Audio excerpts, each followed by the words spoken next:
Greetings, friends, fellow travelers through the Eldritch Grimoire, the path to the mystical by means of the pedagogical, through mythology, around mythology, above mythology. We will proceed. So in the first video in this channel, which we can consider the preface to the Eldritch Grimoire, we explored some of the fundamental themes that structure and frame the rest of this journey. And we can consider this video an introduction, specifically an introduction to the rest of the work, where we will build our own creative mythology, primarily from cinema and other expressions the last 40 to 50 years or so. So today we have three topics to cover that will be fundamental moving forward. The first is the origins of good and evil. The second is Western individualism. And the third is the monstrous nature of heroism. So, before we explore the origins of good and evil, there are a few concepts that we need to review and elaborate from Indian spirituality and, for lack of a better term, Eastern mythology. First of all, from these perspectives, it is not up to humans to reform the world, only to revere it and to know it on every level by avoiding personal attachments or eliminating them by peacefully withdrawing from it, from the world, just as Buddha did. As a result, no actions on the material plane can have any ethical impacts on a spiritual level. That is, light or yang and dark or yin are present in all things. They function together in a perpetual interaction of shifting dominance, encompassing and creating the entire universe. Neither light nor dark can be judged morally good or evil. Order and chaos, peace and conflict, etc. are natural and exist in different amounts everywhere. Calling one good and the other evil in the way that we understand the terms is nonsensical. Second, karma is a mathematical mechanism, a function of individual actions similar to ripples in the cosmic pool of dharma, not a divine system of punishment and atonement or a superstition-based version thereof, which is what we typically encounter on the internet and in other sources. What that means is your actions, whether right or wrong, affect your karma, but neither right nor wrong action can actually impact dharma. In other words, your karma is your path through the cosmic mandala, but the mandala is eternal. It encompasses, structures, and manifests all of time and space. Therefore, selflessness is the ethical path, the karma that ensures your actions release your true self from your ego by harmonizing, in material and spiritual terms, with the cosmic order, that is dharma, through duty and ahimsa. And ahimsa is often mistranslated as simple nonviolence, or as much nonviolence as possible, to the point of avoiding crushing bugs or even mowing grass. However, ahimsa does not mean nonviolence.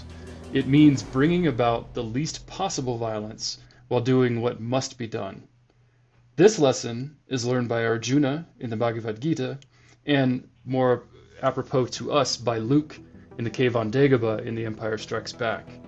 That is, Luke learns that his duty is not to defeat Vader by killing him. Remember, at this point, Luke does not know that Vader is his father, as this act of killing will irrevocably corrupt him until he becomes that very thing it is his duty to defeat. This is why he sees his own face in Vader's beheaded head. Now that we've established the cosmic and basic ethical structure of Eastern mythology, we need to turn our path through the Eldritch Grimoire towards the basis of modern Western morality. That is, we need to discuss the origins of good and evil. These origins actually rest, which may be surprising to you, in ancient Persia or modern Iran, and they originate with Zoroaster, who lived from 539 to 339 BCE, before the Common Era. Zoroaster created Zoroastrianism. In this worldview, God is split into two. We have Ahura Mazda, who is the Lord of Life and Light, the creator of righteous order. or what we could call the original Dharma. His adversary is named Angra Mainyu, and Angra is the demon of the lie and darkness, corrupter of every particle of reality. However, while good and evil have always existed, only good, or Ahura Mazda, is actually eternal.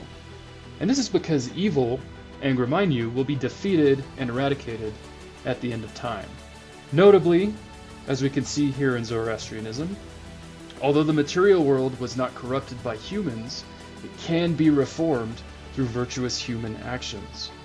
Moreover, God, or the Absolute, is only light, order, and truth. Darkness and disorder must and can only be eliminated through human action in the world. Nevertheless, evil exists in every atom of nature. The inherent material conflict between good and evil means that physical reality is thus characterized by disorder. And this disorder, which surrounds us and pervades us, will only cease when darkness is destroyed, history ends, and absolute light is restored. Accordingly, there are 4 2,500-year-old ancient Persian ethnic ideas. Recall that we defined ethnic ideas and elementary ideas in the first video, which you can find on the channel. So there are 4 2,500-year-old ancient Persian ethnic ideas that have been and continue to be mistakenly interpreted by several major contemporary world religions as elementary ideas. Number 1, the division between God and humanity is ethical, not mystical. This entails that simply following God's divine rules allows you to overcome evil in life and connect to the Absolute in death. In other words, the ripples caused by your karma are irrelevant. The harm you cause to yourself or others is meaningless in the face of divine absolution. This is because absolute reality from this perspective is not infinitely and repeatedly emanated into physical existence as dharma, as we learn from the Indian perspective, but it was and will be created only once, here by Ahura Mazda, or God the Father, and then, after it was created, it was corrupted for all time by evil, that is Angra Mainyu, or the devil. Number 2, there is no myth of the eternal return in Zoroastrianism. That is, if you recall from the first video, the eternal return comprises creation, growth, decline, and destruction, and is a process that pervades every level of the cosmos, from absolute dharma all the way to our individual lives, even our DNA atoms. Rather, history, everything within it, is linear and follows a single trajectory. Creation, the fall of humanity, the Messiah's ultimate redemption of humanity, and the apocalyptic end of time via the final defeat of evil. Number 3, agents of good and evil, angels and demons, physically interfere with and influence humanity. There are no neutral spirits. But because our world is fundamentally evil, as we've discussed, it is filled with corrupting demons. Number 4, the Messiah alone can and will redeem the world both spiritually and cosmologically. This is an important point because we often associate the concept of the Messiah with ancient Judaic thought, ancient Israel. However, in ancient Judaism, the Messiah is considered only a political redeemer. Cyrus the Great, a Persian emperor in the 5th century BCE, for example, was considered a Messiah because he helped restore the temple in Jerusalem and overall was much more congenial towards the Judaic population than other ancient rulers were. In any case, let's discuss these specifically Zoroastrian aspects of the Messiah, because they should be intimately familiar. These include 1, a divine birth, so God is the father of the Messiah. 2, the leading role of the Messiah in the final war against evil. And this role includes tasks such as resurrection of the faithful dead, punishment of the unfaithful, whether dead or alive, ultimately the elimination of all evil from the cosmos, and as a result, the Messiah redeems the fall. The Messiah reconciles humanity with God by eliminating evil from every particle of reality, because reality is literally eliminated as historical time is closed forever. So in a sense, the Messiah's path is a mystical path that encompasses all of reality and ultimately fulfills the function of mythology by eliminating historical time and material reality forever, reconciling the divided into the one.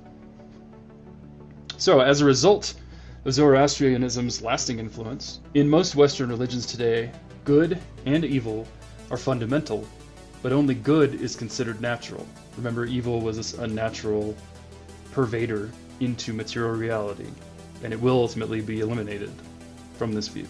Now, notably, in Zoroastrianism, an evil mirror of God, here Angramanyu, or what we today typically consider the devil, causes the fall of man, causes the separation from Ahura Mazda, or we call God. However, in the Bible, God is absolutely good. Thus, he cannot be the source of evil. Accordingly, in Genesis, humanity's fall in the Garden of Eden allows evil to enter the world and separates humans from God by initiating historical time. As a result, human deeds are the only source of evil in both society and nature. In Christianity, then, all human actions are inherently sinful until Christ is martyred. His sacrifice alone allows God's grace into the world. Therefore, under Zoroastrianism, Christianity, etc., free will only allows humans to obey or disobey divine law, not to determine what is good or evil. Again, free will allows humans to obey or disobey divine law, not to determine what is good or evil. And nevertheless, even this limited free will represents Western individualism, because although it is an immoral act, you can willfully choose to disobey God by disobeying divine law. Remember, from the Eastern perspective, you can't disobey God because you are God. As one of Joseph Campbell's works that he published, the title stated, "Thou art that," is the essential perspective in the East. You are God, and everything around you is God. And even today, as we explore the nature of matter and energy more and more, what we have found is that there is no difference between matter and energy. Matter is a temporary state of energy. Everything we see, everything we are various slow-moving wavelengths of energy, because energy can neither be created nor destroyed, only temporarily manifested in different versions of matter. Thou art that. You are literally God. How can you disobey God? Rather, it is up to you, from this perspective, to align your karma with cosmic dharma. That is the goal. It has nothing to do with good or evil. It has to do with what actions are right in the context of aligning with dharma and what actions are wrong in the context of harming you, yourself, by misaligning it with dharma. So this brings us to a discussion of free will and individualism. Now first, recall that dharma is a representation of the absolute that you can recognize, not a process you can change. Eastern heroes in mythology therefore embody duty and caste, and are therefore world-affirming. That is, they eliminate their ego through wise disengagement from material reality and an inward journey to the transcendental, creative absolute, the Brahman, or in Star Wars we would call this the cosmic force. So this creative force, as nature, is often depicted as a dragon. This dragon represents the Ouroboros, that is, the eternal serpent, who in the East imparts wisdom or in some way aids heroes on their mystical journey towards spiritual enlightenment. In contrast, in pre- or non-Christian Western mythology, the individual will, the ego, is the primary creative force in material reality. This means that the cosmic order, dharma, nature, is not a design, but a limitation for the individual to overcome. Therefore, any reflection of dharma, any society or system, is less important than the people within it. Western heroes are thus world improving, and their journey involves tragic engagement in contrast to the enlightening disengagement in the East. So tragic engagement with material reality. That is, These heroes combine free will with individual morality to confront and slay the eternal serpent or Earth. So, some examples of this: we have the serpent in the Bible, who begins and ends historical time. We have the serpent in the Garden of Eden, who tempts Eve into eating the apple, convinces her to do it, and historical time, as an ultimate result of that, begins. And then we have the dragon in Revelation, who must be defeated in order to close historical time by the Messiah. So the serpent, as the Ouroboros here, begins and ends historical time, encircles it, if you will, even in the Bible. Now, one of the earliest mythologies that we have, one of the earliest cosmogonies that we have, is the story of Tiamat, the dragon of chaos, mother of all reality, versus Marduk, the first hero that we know of in Sumerian mythology. And Marduk defeats and dismembers Tiamat in order to create material reality and start historical time. As a final example, when Thor, the greatest hero in Nordic mythology, slays Jormungandr, that is the world serpent who encompasses Midgard, all of creation, including Thor, dies with this action. So Thor literally slays nature, and everything within it dies in order to be reborn to complete the process of Ragnarok. Now this brings us to the heathen conception of fate and destiny. So from this perspective, and this applies to really all pre- or non-Christian gods, in the West at least, but the Norse in particular allow us to highlight it.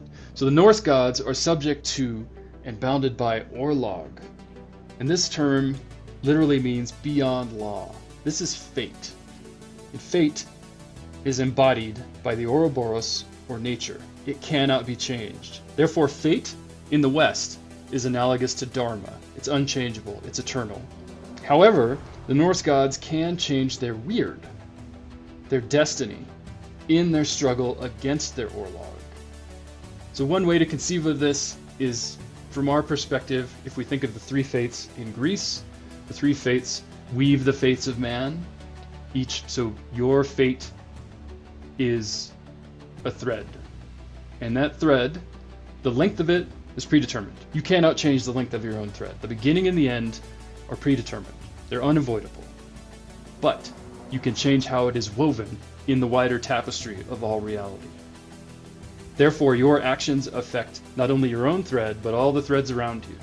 Similar to karma in the cosmic pool of dharma. The way that your actions, the ripples of your actions that constitute your karma, affect the rest of the world and are affected by it, because everyone's karma is causing all these different ripples. Similarly, everyone's weird, should they choose to change it. Everyone's thread of destiny affects everyone else's. So this tapestry is constantly evolving and changing, and yet the threads, the length of the threads, cannot be changed. Your beginning and your end are inevitable. Nevertheless, the ethical goal of free will in the East is to align your karma with your cosmic dharma by surrendering your ego. In contrast, freely choosing to confront the tragedy of your life, the eternal serpent, by changing your weird, and thus material reality, with your individual will, your ego, is the core of what we call Western individualism. Hence, Western individualism has nothing to do with gender, capitalism, the patriarchy, social Darwinism, or even any form of morality. As we've discussed, morality as we understand it was constructed under Zoroastrianism. It is not an essential idea, it's an ethnic idea. Western individualism is an essential idea. Western heroism thus represents the equally hopeless and elementary stand of the individual against the inevitability of his or her inevitable transcendental obliteration. That is, the individual act of standing against impossible odds, no matter the reason for it, demonstrates elementary heroism because it manifests cosmic valor, the bravery or determination that enables an individual to stare into the abyss without blinking. Crom, I've never prayed you before. I have no tongue for it. No one, not even you, will remember if we were good men or bad, why we fought or why we died. No. All that matters is that two stood against many. That's what's important. Valor pleases you, Crom. So grant me one request. Grant me revenge. And if you do not listen, then the hell with you.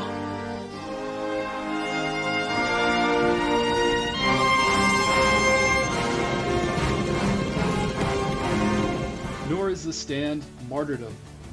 It is an essential idea, first embodied in the rites of passage among hunters and gatherers. During these rites of passage, the initiate, engaging in a vision quest, walkabout, whatever, confronts death, confronts the abyss directly, and emerges from that forever changed. This is what allows them to be a functional member of that society, of the tribe, the clan, the group, etc. The stand represents this. It's why it's so pervasive, not only in Western mythology, but also in Eastern mythology, as we will explore in the Eldritch Grimoire as we move forward. In any case, the ethnic or cultural context of the individual stand and the perspective of the audience determine whether the act is moral, i.e., good or evil. An excellent example of this from recent cinema is the contrast of General Zod and Kal-El, Superman, in Zack Snyder's Man of Steel. Both of these individuals have the same goal. Both of them are heroes to their cultures, and both stand against impossible odds in pursuit of it. The difference is that Zod's ultimate victory is based on the destruction of the Earth as it exists. Kal-El, or Superman's ultimate victory, is based on the preservation of that Earth as it exists. And neither of them, due to the stand they choose to take, can exist while the other still exists. Therefore, Kal is forced, ultimately, to kill Zod. And again, whether that act is deemed moral, whether the stand is good or evil, is perspective of the audience. The stand is essential nevertheless. Humans, then, are at the center of the universe in both East and West. But fittingly, their mythological paths move in opposite directions. Specifically, Eastern consciousness, as we've discussed, moves from the ego towards the dreamless deep and the absolute, abandoning historical time in the dissolution of the self. The Western ego delves into the deep to confront the absolute, is physically changed in some fundamental way by it, and then returns to material reality to achieve great things and literally shape history. Odysseus in the Odyssey, one of the earliest Greek myths we have, exemplifies this. Recall that in the aftermath of the battle at Troy and the Iliad, that Odysseus actually moves from the deep, through dream, to Ithaca. So he moves from the abyss to material reality. Therefore, the mystical function of Western myth is to prepare you to battle the eternal serpent in pursuit of arete, what the ancient Greeks called individual excellence. That is, to willfully stand against the infinite void in full knowledge that even if you are victorious today, the serpent will ultimately devour you. In short, the root of Western mythology is conflict between the self and the dragon of chaos. The root of Eastern mythology is surrender of the self to the dragon of order. But they are the same dragon. They are at once the light and the dark, the beginning and the end, the abyss and paradise. In sum, Western heroes confront the dragon, engaging in a physical contest with the absolute, are permanently changed by it, and return to society to save it, often sacrificing their lives in the process. If they survive, they must also inevitably withdraw from society or be cast out, because they now embody elementary or mystical, not ethnic or pedagogical, ideas. They transform their destinies in full knowledge that they are unable to alter their fate. In other words, they subjugate their karma to their ego to create the widest cosmic ripples possible, but they are ultimately devoured by the abyss. Eastern heroes, however, join with the absolute through a permanent psychological shift and thereby willfully withdraw from society because it has become meaningless. They fulfill the mystical function of myth by transcending their own myth, merging their karma with cosmic dharma, their destiny, and their fate. Hence, Both heroic outcomes result in a kind of monstrosity. That is, fulfilling the mystical function of myth, touching the absolute in waking life, means that the hero, whether Eastern or Western, can no longer fulfill the pedagogical function of myth and must exist on society's margins. Thank you for continuing on this path with me as we journey deeper into the Eldritch Grimoire. On the next episode, we will explore Star Wars, specifically the dark side, and what the dark side has to do with all of these themes. Until then, good journey, my friends.